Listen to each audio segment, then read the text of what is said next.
Bum-ba-da-dum. Howdy, welcome to BanjoBenClark.com. I am Banjo Ben. Merry Christmas to y'all. I love this time of year. It's so merry and bright, and one of the reasons why I love it so is because we get to play Christmas music. That's what we're going to do today. We're going to do We Three Kings, and we're going to do it in a Build-A-Break format, which is like my favorite, and it's y'all's favorite too, according to the feedback I get from you. What's a Build-A-Break? That's when we start with a very basic melody, and then we turn it into something bigger and something a little spicier, something more robust. And that's what we're going to do today. Here's the cool thing about these solos. First of all, it's in the key of G. It's straight out of the hymnal. So that means a lot of folks will sing it easily as far as key goes. So it makes it great for singing with the family this year. And then the other thing is for the intermediate solo that we're going to learn, it sounds wonderful by itself, just mandolin only. It sounds great with the guitar, of course. You heard it with that. But if you want to just play a mandolin alone, maybe you're going Christmas caroling or sitting around the tree with the family, then you've got everything you need. If you're watching on BanjoBenClark.com, as a Gold Pick member, just scroll down for the rest of the lesson segments and the MP3 jam tracks, the tabs. If you're watching somewhere else, Merry Christmas. Come on over and join us at BanjoBenClark.com. I'd love to have you. Let's jump into this basic melody. Let's cover a couple basic points about this song before we dive into this melody. One is, it's in the key of E minor, straight out of the hymnal. That's what most hymnals have it in. So we got E minor, but then the chorus is going to jump to a major key. Which one is that, you think? Well, E minor's relative major key is the key of G major. And so for the chorus, we're going to jump to that. And that's what gives it that really happy, uplifting sound whenever we reach the chorus. So the verses are kind of shrouded and a bit mysterious. And then we go into a major, happy, victorious chorus in the key of G major. The second thing is that this is a waltz. So there's 3 beats per measure. And we just need to keep that in mind as we're playing. Let's look at the basic melody. Very, very simple. If you're just starting mandolin today, you should be able to gain something from this lesson. I think you can play it even today. So I've got the words beneath the notes there so that you can follow along as you know the tune.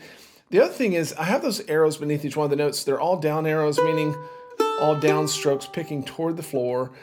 I just have to say, though, if you want to alternate your pick strokes however you want, that's fine. It's going slow enough. You can do whatever you want to do. But regarding that 3/4 time signature, there's 3 beats in each measure. And if you look at that first measure that you see there, the first note is a half note. We can tell that because the stem that goes up to that note is broken. So it gets, it gets 2 beats. 1, 2, 3, and then we'll get an open A string with 1 beat. And that's the common rhythm that we're going to have throughout this song. 1, 2, 3, 1, 2, 3. And then we'll have measures of quarter notes, just like in that third measure. So that whole line sounds like this. 2, 3, 1, 2, 3, 1, 2, 3, 1.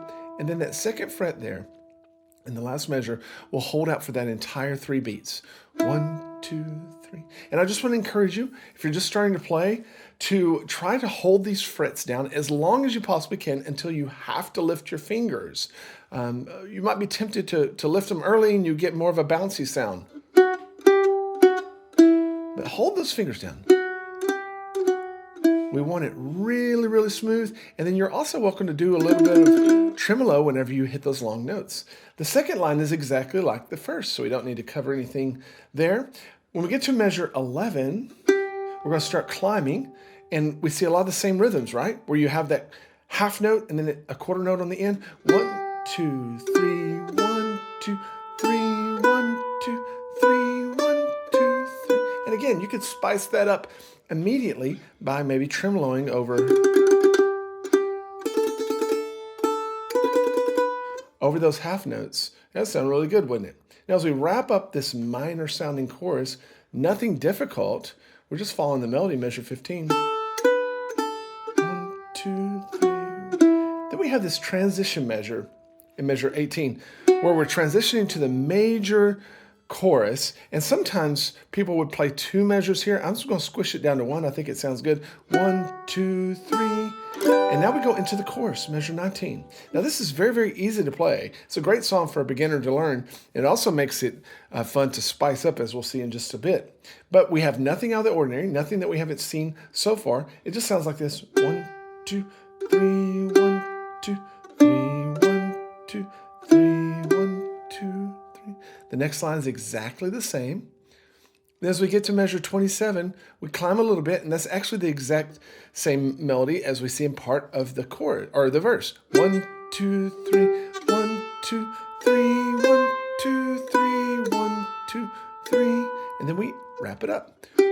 2, 3, 1, 2, 3, 1, 2, 3, 1, 2, 3. Okay, so if you want the tab to this basic melody, you can come over to the site. You can download that as part of your free trial or join as a Gold Pick member and learn that. You know, anybody can learn that. It's a great first song to work on. But now comes, I think, the really, really fun part, and that's after we've established this basic melody, what can we do with it? Well, in the next video segment, if you're watching here on the site, we're going to play all the way through that basic melody slowly together, and then we're going to jump into more of an intermediate solo where we use some arpeggios and some various harmonies to spice it up a bit. Merry Christmas.